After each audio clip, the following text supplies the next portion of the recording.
확정된 것이며 이때 세상에 끌려가는 사람은 결코 순례의 길로 돌아올 수 없음을 경고합니다. 크리스천은 자신들을 유혹하는 대만을 향하여 게하시가 당신의 증조부이고 유다가 당신의 아버지이며 당신도 또한 선조들의 발자취를 따라왔어 당신이 하는 일은 악마의 장난과도 같으며 당신의 아버지는 반역자로서 스스로 목매어 죽고 말았지만 당신은 또한 그보다 나은 보상을 받을 가치가 없는 사람이야 라고 공격하며 유혹을 뿌리쳤다. 그러나 그 뒤를 따라오던 두마음과 친구들은 대만 유혹에 넘어가 다시는 순례길을 들어서지 못했다. 이거 중요한 얘기라는 거죠. 아까 제가 두마음을 뭐라고 얘기했다고요? 바이엔즈라고 했죠. 바이엔즈. 이기적인 동기로 신앙생활하는 사람들은 대마와 같은 유혹, 평안한 때에 내가 많은 것을 예수 믿는 것 때문에 내가 교회 나온 것 때문에 많은 것을 소유했다고 막 좋아하고 그러는 상황에서 평안함이 없어지고 무엇인가 내가 손해를 봐야 되는데 때에 이렇게 대마 같은 사람에게 미혹돼서 넘어지게 될 거라고 경고하고 있는 겁니다. 이게 바로 이기적인 동기의 최후입니다. 이기적인 동기로 신앙생활하는 것의 최후가 이렇게 엄청난 거라는 것을 표현하고 있습니다. 그래서 번연은 대마의 유혹을 뿌리치고 나온 평원 맞은편에 오래된 비석 하나가 서 있고 그 비석은 롯의 철을 기억하라라고 기록되어 있습니다. 뭐죠? 롯의 철은 뭐를 지금 대변하고 있는 거죠? 이기적인 동기로 신앙생활하는 것을 잘 대변하고 있기 때문에 아주 기가 막히게 거기다가 이 롯의 처에 그 비석을 세워놓고 있는 겁니다. 기독교가 평안과 용납의 시기에 롯의 철을 기억해야 한다는 점은 아주 중요한 부분입니다. 롯의 철을 기억하십시오. 여러분들이 어떤 동기로 신앙생활하고 있는지 솔직해지십시오. 나는 과연 어떤 동기로 신앙생활하고 있는가? 나는 정말 그리스도, 오직 그리스도. 제가 어저께도 솔리스 크리스토스, 제가 그 부분을 제가 여러분들한테 말씀드리지 않았습니까? 라틴어로 솔리스 크리스토스.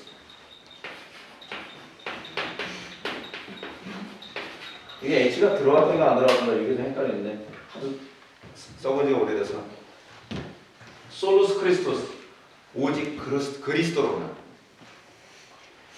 여러분, 우리의 신앙이 오로지 그리스도께만 우리가 방향성이 없으면 하나님께서 수많은 미혹을 우리에게 허락하시죠. 여러분, 미혹을 왜 허락하신지 아세요? 우리가 지금 좌표가 어디 있는지 좀 점검해 보라는 거예요. 좌표가 어딘지. 내 믿음이 진짜 믿음인지, 내 믿음의 내 신앙의 동기, 왜냐하면 내 신앙의 동기가 진짜인지 가짜인지 잘 모르거든요, 자기 자신도. 근데 유혹이 있거나 고통이 있거나 어려움이 생길 때, 그때 비로소 내 수준이 보이기 시작하는 거예요. 하나님께서 여러분 왜 고난을 허락하실까요? 하나님께서 왜 이스라엘 백성들에게 광야 생활을 하는데 12정탐꾼 중에 10명의 정탐꾼 같은 사람들의 불평을 하도록 허용하실까요? 그 이유가 어디 있을까요? 그 미혹을 통해서 니네들 수준을 알라는 겁니다. 지난 시간에 우리가 창세기 강의를 하면서 우리 교회에서 그런 얘기 했습니다. 아담과 하와가 선악을 알게 하는 나무의 실과를 따먹었죠. 그죠? 하나님께서 선악을 알게 하는 나무의 실과를 따먹을 거 아셨을까요? 모르셨을까요? 아셨겠죠? 아셨겠죠? 아셨는데 왜 하나님께서 아시면서 그것을 따먹게 방치해 놓으셨을까요?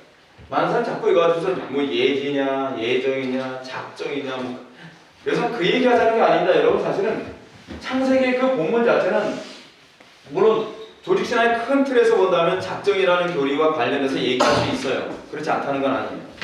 근데 모세가 창세기의 그 부분을 기록할 때 거기서 얘기하고자 하는 중요한 핵심이 무엇이냐면 아담과 하와의 타락이 선악을 알게 하는 나무 실과 때문에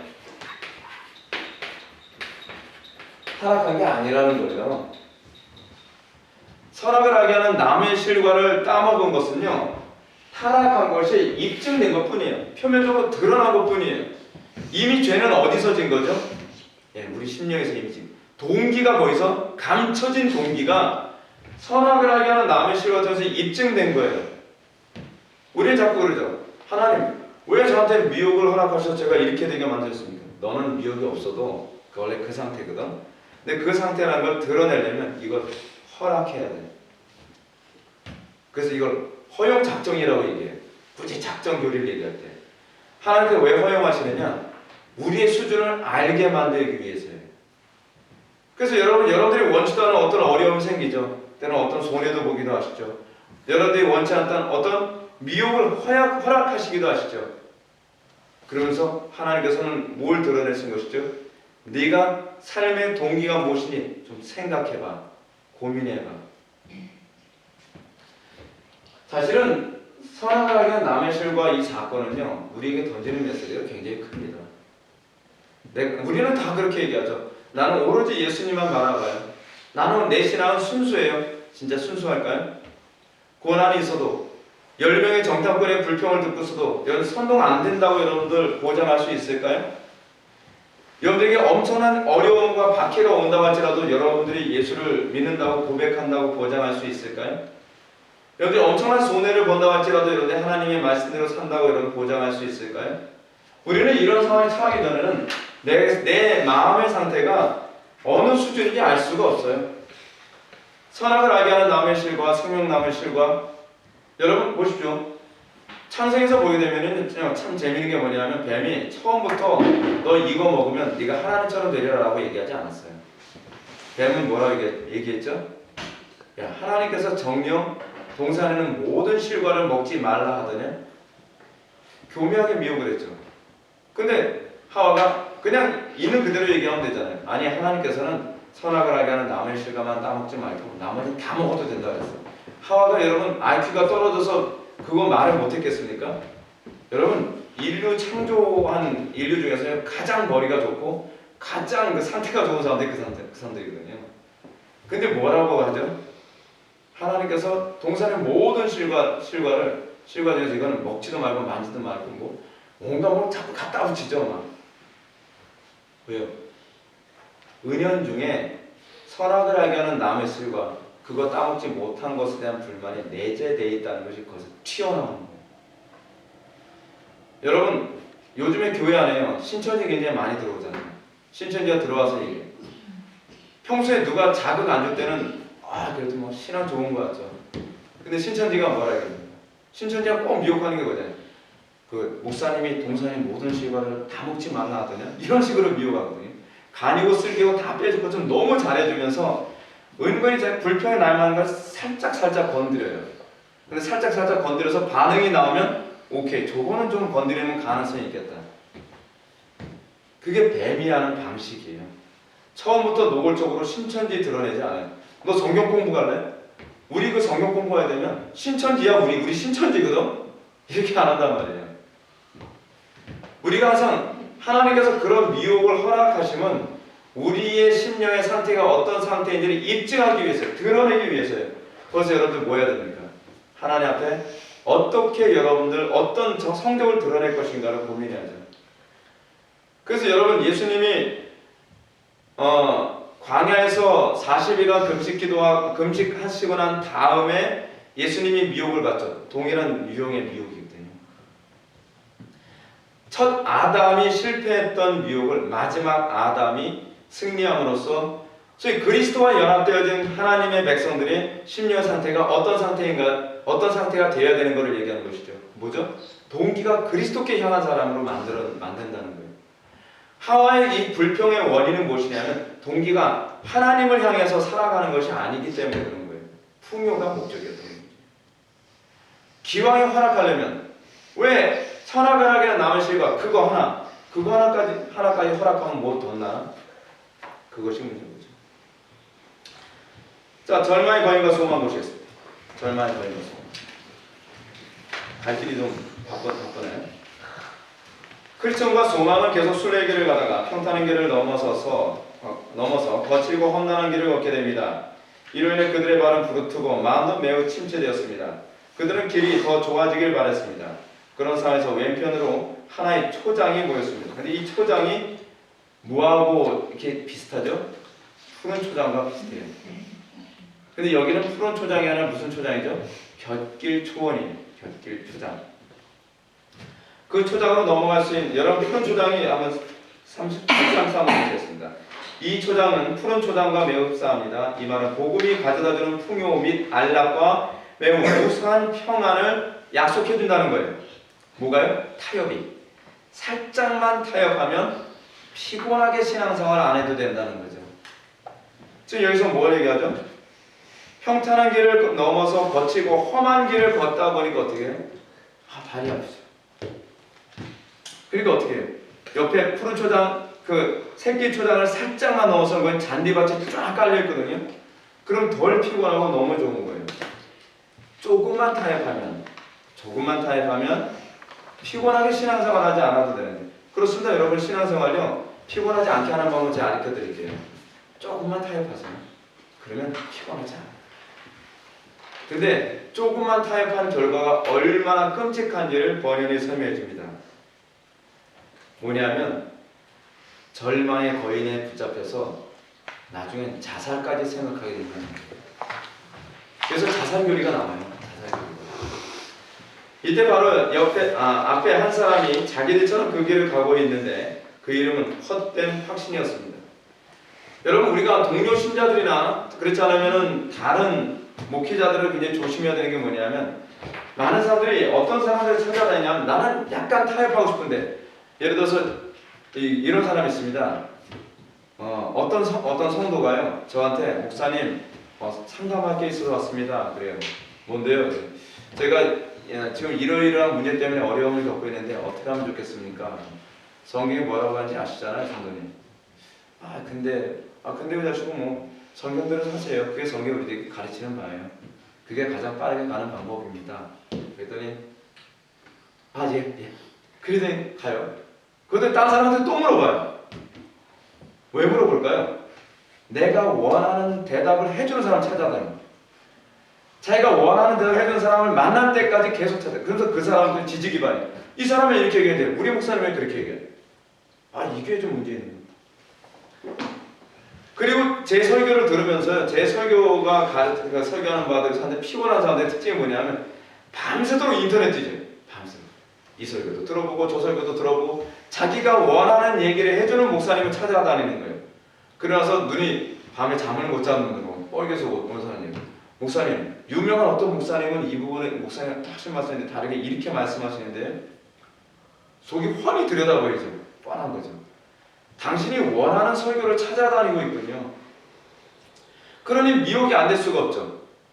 사실은요, 미혹되는 이유는 뭐냐면 내가 그걸 찾아다니고 있어요. 그래서 헛된 확신.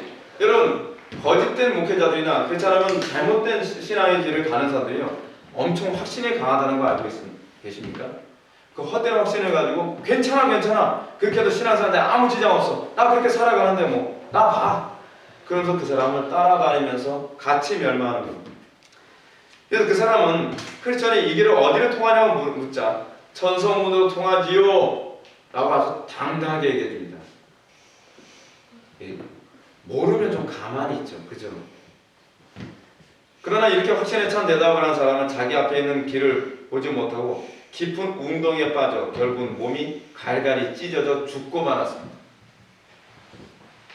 이건 번역 당시에 이런 사람들이 많았다는 거예요.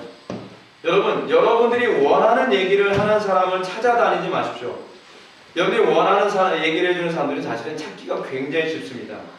근데 문제는 뭐냐면요, 그 최후가 갈갈이 찢겨진다는 것입니다.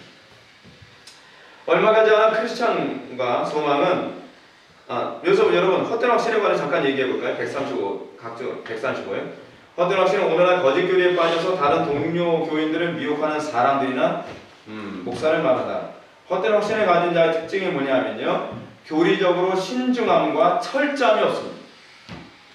여러분, 철로역정에서 매번 강조되는 중요한 단어가 있죠. 신중이에요. 신중하지 않은 사람은요 참된 그리스도인의 표지가 없는 거예요. 이런 사람들은 헛된 확신에 빠져서 그거로 장담을 하며 살아갑니다. 그래서 자기만 죽이는 것이 아니라 자기 자녀들도 죽이고 그 주변의 동료 신자들도 죽이고 다 죽이는 거죠. 굉장히 위험한 사람입니다. 사실은 확신하지 않아야 되는 걸 확신하고 있는 것이죠. 자, 다시 본문으로 들어갑시다. 얼마 가지 않아 크리스천과 소망은 거기서 갑자기 천둥과 번개가 치고 비가 억수같이 퍼부어서 물이 길이 위에 넘치는 난관을 만나야 했다. 137번 보시기 바랍니다. 각주. 이건 꼭 읽어야 됩니다. 이 부분은 정통 교리로부터 약간 벗어난 거짓 가르침을 따르는 사람이 어느 시점을 넘어서면 오류의 홍수에 빠지게 된다는 것을 말해준다. 예를 들어서 바울이 할 일을 주장했다면 십자가에 거치는 것이 없었을 것이지만 이것을 주장하지 않았다 한다면 복음 자체가 무너지게 되었다. 뿐만 아니라 오직 의인은 믿음으로만 의롭게 된다는 교리를 지키는 것이 힘들고 고달프다고 하여 인간의 행위를 조금이라도 인정해주면 결국 종교다원주의까지 수용하게 된다. 하나 더 언급하자면 화란, 즉 네덜란드를 얘기하는 거죠. 화란 개혁교회 안에서 1920년 초반부터 계속적으로 창세기 2장과 3장에 나오는 에덴 동산의 사건을 비역사적으로 해석할 수 있는 자유를 달라고 강력한 요청이 쇄도했다고 합니다. 개혁교회는 이러한 강력한 압박에 저항을 하긴 했으나 결국 1968년 루테란 대회에서 은연중에 받아들였고요. 그 결과 오류의 물꼬가 터지게 되었습니다. 그리고 지금은 창세기 1장부터 11장 전체가 신화적으로 해석하는 것이 구약학계의 주류를 이루고 되고 말았어요. 무서운 일 아닙니까? 1920년대에부터 시작된 그 오류를 조금 수용해달라고 했는데 조금 수용해주고 나니까 지금은요 구약 창세기 1장부터 11장을요 역사적이라고 믿는 학자들이 거의 없어요. 구약학계에서는. 창세기 사건이 이게 역사적 사건이 얘기하면 무식하다고 얘기하는 사람들이 있어요. 굉장히 많아요. 제임스 베커 박사는 여러분 창세기 1장부터 3장을 뭐라고 보는지 아십니까? 모세 저작을 인정해줘요. 근데 창세기 1장부터 3장을 뭐라 하냐면 모세가 이스라엘 백성들에게 교육하기 위해 그냥 상징적으로 만들어낸 얘기다라고 얘기해요. 황당하죠, 그죠? 그게 처음에 오류를 받아들이면서 나타난 결과예요. 여러분 기독교인들은요 어떤 사람이냐면 철저한 사람입니다. 조그마한 오류를 큰 오류로 볼 줄 아는 사람입니다. 근데 오늘날 기독교가 그 조그만 오류를 큰 오류로 바라보지 못해서 결국 쑥대밭이 되어버리고 만 거예요. 오늘날 기독교가 괜히 쑥대밭 된 게 아니에요. 자, 그들은 다시 본문으로 돌아와서요. 그들은 이 난관을 만나면서 곁길 초원에 들어간 것을 깊이 후회했습니다. 그리고 이렇게 후회하는 그들에게 어디에선가 내가 전에 가던 길을 마음에 돌아오라는 음성을 들었습니다. 그러나 물이 너무도 불어난 탓에 그들은 뒤로 돌아가기에 너무 위험한 상황이 되고 말았습니다. 여러분 그 편하게 신앙생활에서 조금 타협한 결과가요 나중에 돌아갈 수 없을 정도로 힘든 결과를 초래한다는 거 알고 계십니까? 우리 교회에 어떤 성도님이 하나 있었습니다. 그 성도님이 신앙생활 하는데 남편하고 관계가 굉장히 안 좋았어요. 남편이 예수를 안 믿거든요. 남편이 예수를 안 믿는데 이 와이프가 교회를 나오면서 수요 예배에 참석하고 금요 기도에 참석하고 주일 낮 예배, 오후 예배에 다 참석하면서 그 영적인 힘으로 날마다 버텨나가는데 이 남편하고 갈등하는 게 힘들다고 처음에는 기도하는 걸 하나씩 포기하기 시작합니다. 기도를 포기하니까 사람이 매가리가 없어지더라고요. 얼굴이 그냥 어두워지기 시작해요. 그러더니 어느 날 저보고 목사님 수요 예배는 당분간 못 나갈 것 같아요. 남편이 너무 싫어해요. 그래서 제가 그랬죠. 그러면 나중에는 모든 걸 다 잃어버릴 텐데요. 지켜내 볼게요. 그런 거예요. 지켜내면 뭘 지켜요? 자기 힘으로 지켜내나요? 신앙을요. 그러더니 수요 예배를 타협을 했어요. 그러나더니 금요기도를 타협을 해요. 그러더니 오후 예배를 남편이 왜 예배당 갔다 빨리 안 오냐고 난리예요. 어쩔 수 없어요, 목사님. 그래서 오후 예배를 타협했어요. 그러더니 목사님 죄송해요. 그냥 가까운 교회 다녀야 될 것 같아요. 그러더니 이상한 교회를 나가요. 게임아. 근데 문제는 뭐냐면 그 양반이 돌이키고 싶어도 이제는 돌이킬 수 있는 선을 넘어서 버린 거예요. 여기서 표현한 것처럼 번연히 표현한 것처럼요. 억수같이 여기서 뭐라고 표현했죠? 갑자기 천둥과 번개가 치고 비가 억수같이 퍼부어서 물이 길 위로 넘치는 난관을 만나야 돼. 넘을 수가 없는 거예요. 이제는 너무 타협해서 이제는 뒤로 돌이킬 수가 없는 상황이 되어버리고 마는 거예요. 여러분 이런 부분이 한두 가지가 아니에요. 한두 가지가. 얼마나 많은 사람들이 성경대로 살라고 얘기하는데 괜찮을 거예요. 괜찮을 거예요. 그렇게 하면 괜찮을 거야 하고 난 다음에 더 이상 넘을 수 없을 만큼 심각한 상황이 가버리죠. 근데 그거로 끝나면 괜찮은데 그거로 끝나지가 않는다는 거예요. 볼까요? 그들은 다시 돌아가려고 문이 내렸었지만 그들은 곧 잠들어 버리고 말았다. 영적으로 잠들었다는 얘기죠. 그렇죠? 그런 상황을 틈타 이들은 절망의 거인에 붙잡혀 의심의 성에 갇히는 처지에 빠지고 말았다. 타협을 하고 나면 여러분에게 어떤 성에 갇히냐면 절망의 성에 갇혀요. 소망을 바라보며 살아갈 때 성도들이 뭔가 이길 수 있는 힘이 생기는 건 아닙니까? 아무리 극도의 어려움이 있어도요, 소망만 있으면 여러분 버텨냅니다. 그게 사람이라고 하는 존재입니다. 근데 의심의 성에 빠지면서 절망하거나, 절망이라는 단어가 무슨 단어입니까? 소망이 끊어졌다는 표현 아닙니까? 이 한자가요. 의심의 성에 갇히는 처지에 빠지고 말았습니다. 거인의 아내 이름은 자포자기라고 합니다. 이 여인은 끊임없이 남편 거인의 충동질에 의해서 두 순례자를 가혹하게 학대하여 스스로 목숨을 끊어버리도록 만들라고 독려하는 것입니다. 여러분, 기독교인들 가정에서요, 하나님 말씀대로 살지 않고 조금씩 타협하다가 나중에는 소망을 잃어버리고 나중에는 예수 믿는다고 하는 사람들이 자살을 선택하려고 할 만큼 심각한 상태에 처하는 것 여러분 많이 보게 되는 거 알고 계십니까? 괜히 있는 거 아닙니다. 그리스도인들이 여러분 성경대로 살아가면요, 성경대로 살아가면서 자살을 생각하지는 않습니다. 근데 자살을 선택하는 사람들의 공통점이 뭐냐면요, 타협한 사람들이에요. 의심의 성에 갇혀요. 그러면서 하나님이 날 사랑하는 거 맞나? 나 구원받은 백성 맞나? 하나님이 살아계시는 거 맞나? 하나님이 살아계시면 어떻게 나한테 이런 일을 하실 수 있지? 자기가 잘못됐다는 생각을 안 하는 거죠. 그래서 타협을 한 자기 잘못을 회개하려고 하지 않고 의심이 점점 깊어지면서 절망이 극도로 나가죠. 그래서 이 자포자기라고 하는 여자가 뭐라요? 절망거인 보고 그래 크리스찬하고 소망 좀 스스로 목숨 끊으라고 좀 두드려 패봤어. 아 그럼 죽어도 자살 안 하려고 하겠지. 자살할 정도로 계속 괴롭힙니다. 자살하려고. 그래서 여러분 자살할 정도로 끊임없이 괴롭고 그 심령이 괴로워지는 상태가요, 사실은 이 의심에 의해서 악한 영이 완전히 장악된 상태입니다. 누구 말도 들어도 위로가 안 됩니다. 위로가. 각주 여러분들 140번 한번 보실까요? 그래서 절망을 거인으로 표현한 것은 진리를 타협한 성도에게 절망이 얼마나 강력한 힘으로 괴롭게 하는지 말해준다. 스스로의 힘으로는 도무지 감당할 수 없을 정도로 거대한 힘으로 여겨질 정도로. 그래서 여러분 타협과요 확신은 공존할 수가 없습니다. 저는요 타협할 거 다 하면서도 난 확신 있어요 라고 말하는 사람들요, 저는 그 사람을 의심합니다. 타협하면서 적당히 타협해가면서 확신은 존재하지 않아요.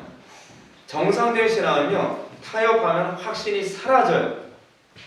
왜 하나님께서 그렇게 하시는가? 그렇게 함으로써 우리가 더 확신을 향하기 위해 끊임없이 타협하지 못하도록 하기 위한 하나님의 장치예요. 영적 장치란 말이에요. 너무나 많은 사람들이 신앙생활을 적당히 이렇게 살아가면서 안 믿는 사람들보다도 지옥같이 살아가는 경우가 얼마나 많은지 몰라요. 신앙이 아니죠. 자, 계속 볼까요? 두 사람은 절망의 거인의 끔찍한 학대에 못 이겨 자살을 고려하기까지 했습니다.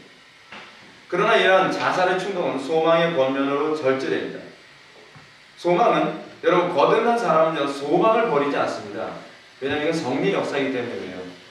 소망은 자살이 십계명의 제6계명 살해하지 말라를 어기는 것이며 자살하는 자가 갈 곳은 지옥이라고 설득했습니다. 뿐만 아니라 소망은 크리스천에게 하나님의 주권이 절망의 거인으로부터 우리를 구해 주실 것이라고 위로했습니다.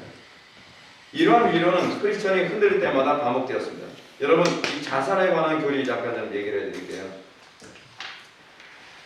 오늘날 개혁교회 안에서요 자살과 구원은 아무 관계가 없다라고 가르치는 데가 상당히 많습니다.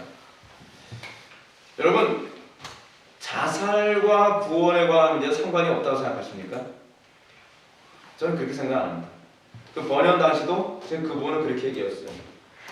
여러분 구원받은 사람은요 성도의 견인이 있습니다. 끝까지 인내케 하십니다. 끝까지 인내하는 건 우리의 능력이 아니라 은혜의 결과거든요.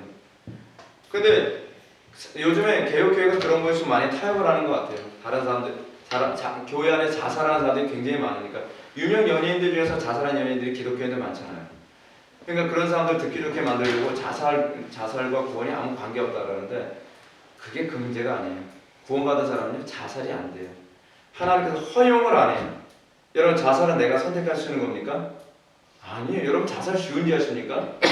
자살을 시도해서 성공할 확률이 몇 퍼센트 되는지 아세요? 한 15% 정도밖에 안 돼요. 근데 여러분 자살을 하는 자살과 구원이 상관없다? 저는 그렇게 생각하지 않아요. 근데 이런 문제가 잘 정리가 안 되니까 최근에 합동 측에서 자살과 구원에 관한 문제에 관해서 그 교단에서 정리를 했어요. 구원받은 사람은 자살할 수 없다. 그 무슨 얘기냐면 구원받아도 구원받은 사람이 자살할 수 있느냐에 관한 문제이지 우리가 자살을 해도 구원받을 수 있느냐에 관한 문제가 아니거든요. 어떤 사람은 우리가 은혜로 구원받은 것이 행위로 구원받는 것이냐? 우리가 은혜로 구원받았으면 자살한다 할지라도 우리는 구원받을 수 있다. 그래서 논리가 뭐냐면 살인했다 해서 지옥 가냐? 그렇지 않지 않냐? 자기 자신을 죽였다 해서 지옥 가지 않는다. 궤변이죠, 궤변. 이건 그 문제가 아니에요. 자기 자신을 죽이는 이 문제는요, 살인의 문제 이전에 어떤 문제냐면 과연 구원받은 사람을 하나님께 과연 죽도록 허용할 수 있느냐에 관한 문제예요. 허용과 관련된, 작정과 관련된 문제예요. 근데 이 문제를 자꾸 타협을 하는 거죠. 사람들 듣기 좋게. 이 부분은 개혁교회가 좀 정신 좀 차려야 될 문제라고 생각합니다. 그래서 제가 이 부분과 관련해서 제가 글도 좀 썼어요. 칼럼 같은 거 하면 보시면 도움 될 것 같습니다. 이렇게 절망의 거인으로부터 극심한 고통을 당하고 있던 상황에서 그들은 토요일을 맞이했습니다. 토요일 한밤중에 그 두 사람은 기도를 했고 그 기도는 다음날 주일 아침 될 때까지 지속됐습니다. 그가 이렇게 기도하는 가운데에 크리스천은 자기 가슴에 약속이라고 불리는 열쇠가 하나 있음을 기억하게 됩니다. 이 열쇠를 가지고 거인이 성문을 잠그고 잠그이는 그 자물쇠를 다 열어서 결국 탈출에 성공합니다. 각주 144번 한번 보실까요? 각주 144번. 이 부분은 자살에 대한 청교도들의 가르침을 아주 잘 말해줍니다. 청교도들은 자살한 제 6계명을 어기는 것이므로 그들이 갈 곳은 지옥일 뿐이라고 생각했습니다. 그리고 진정한 그리스도인이라면 그 심령 속에 소망을 주시는 성령의 은총이 있기 때문에 어떤 어려움이 있더라도 결코 자살을 선택하지 않을 것임을 가르칩니다. 이러한 사실은 성도의 견인교리와 연결됩니다. 번연은 자살과 관련하여 얼마나 성도가 끝까지 굳게 인내하는지를 거인의 목소리로 말해줍니다. 거인은 자기 아내 자포자기에게 말합니다. 그 자들은 지독한 고집불통이야. 스스로 목숨을 끊느니 모든 고생을 참고 견디겠다는 거예요. 여러분 견인이 뭐라 그랬죠? 끝까지 인내하는 것. 끝까지 인내하는 것이 신자의 표지입니다. 그래서 로이 존스 목사님이 이렇게 얘기합니다. 구원받은 하나님의 백성의 진위 여부를 가늠하는 가장 확실한 그 교리는 성도의 견인이다. 끝까지 인내하는 것은 성도만이 할 수 있다. 성도가 아니면요 끝까지 인내하지 않습니다. 어느 정도 인내하는 척하다가 타협합니다. 왜냐하면 하나님께서 우리를 인내하게 하시기 때문에 그런 것이죠. 자, 기쁨의 산과 목자들. 크리스천과 소망은 이제 기쁨의 산에 도착합니다. 이는 소망으로 역경을 뛰어넘으면서 믿음의 진보를 이룬 신자들에게 주시는 은총을 보여줍니다. 이런 신자들은 상황을 뛰어넘는 기쁨을 맛보게 됩니다. 이 산들 꼭대기에는 양을 먹이는 목자들이 있었습니다. 이들의 이름은 각각 지식, 경험, 경계, 신실 등이었습니다. 기쁨의 산은요 하나님의 말씀대로 순종하는 영적 거인들이 맛보는 그 의의 세계예요. 여러분 우리가 그 영적 거인들 보게 되면 그 사람들은 어떤 고난에서 막 꼬리만 넘어서고 기쁨이 충만했던 삶을 보게 되지 않습니까? 그거 아무나 다 맛볼 수 있는 게 아니에요. 믿음이 어느 정도 영적 단계에 올라가야 돼요. 그래서 영적 거인들, 청교도들의 영적 거인들은 그런 품위 있는 신앙생활을 보였던 거 많이 있잖아요. 그런 걸 얘기하는 겁니다. 그래서 목자는 장로직의 사역을 통한 거룩한 목양의 중요성을 말해줍니다. 영국의 북교도 교회는 기쁨의 산과 같은 신앙의 진보를 경험한 성도들을 올바로 인도하기 위해 지식과 경험과 경계와 신실함을 지닌 장로들의 헌신이 필요하다고 보았습니다. 교회 안에 이 수준 있는 이 장로들을 통하여서 성도들을 잘 이끌어줄 때 이 사람들의 믿음의 길을 잘 걸을 수 있다는 것이죠. 그 다음 패러그래프. 그러므로 양을 먹이는 목자는 크리스천과 소망을 드리고 먼저 오류라고 불리는 산꼭대로 올라갑니다. 여기서 또 오류에 관해서 얘기하죠. 이 언덕에는 후메네오와 빌레드와 같이 부활의 교리를 왜곡함으로써 그 영혼이 산상조각난 이단들이 누워 있었습니다. 핸드릭스는 디모데후서 2장 16절부터 18절에 본문을 주석하면서 후메네오와 빌레도는 부활이 아예 없다고 말하는 대신 부활의 개념을 자유주의자들과 비슷하게 풍요했다고 했다. 이렇게 거짓된 교리에 빠진 사람은 항상 배우나 진리에 이를 수 없습니다. 오류가 위험한 것이 뭐냐면 오류는요 잘못 가르치는 것이지 다르게 가르치는 게 아니에요. 그러니까 틀리게 여러분 아예 틀리면 이거는 좀 분별하기 쉽잖아요. 후메네오와 빌레도의 특징이 뭐냐면 부활이 없다고 얘기하게 되면 이건 문제가 있다 쉽게 얘기할 수 있잖아요. 근데 부활이 없다고 얘기한 것이 아니라 부활이 있는데 그 부활이 진짜 육신의 부활이 아니야. 풍유적인 얘기야라고 하는 거죠. 그렇게 가르치는 곳이 어디인지 아십니까? 칼바르트입니다. 오늘은 소위 리버럴한 교단, 제가 어떤 교단 제가 이제 얘기 안 해도 다 아시겠죠. 소위 이제 우리나라의 소위 리버럴한 교단들이 다 칼바르트 얘기하거든요. 여러분 그 교단들에서 목사님들 설교하면서 다 부활 얘기하고요. 그리고 승천 얘기하고요. 십자가 얘기하고 다 얘기합니다. 근데 칼바르트에게 있어서 예수 그리스도, 벌써 예수 그리스도 얘기해요. 근데 칼바르트에게 있어서 예수 그리스도는 무엇인가? 역사적 예수 그리스도가 아니에요. 여러분 칼바르트는 어떤 사람인지 아십니까? 칼바르트는 성경의 내용이 역사성을 못 믿은 사람이 믿어지지가 않더라는 거예요. 그래서 칼바르트가 고민했어요. 믿어지지 않는데 이걸 어떻게 믿을까? 그러다가 칼바르트가 그 당시 실존주의가 굉장히 독일 전체를 휩쓸고 있었던 때였거든요. 키에르케고르에 의해서 인본주의, 실존주의가 확산되고 있었는데 시간이 없어서 이걸 다 얘기하기 좀 곤란한데 이 인본주의 이 철학이 확산되면서 그 당시에 뭐 사르트르라든지 뭐 그런 실존주의 철학이 보편화되면서 실존주의 철학을 교회 안에 신학 안에 받아들이기 시작합니다. 그러면서 이렇게 얘기합니다. 나는 성경이 역사성을 믿지 않는다.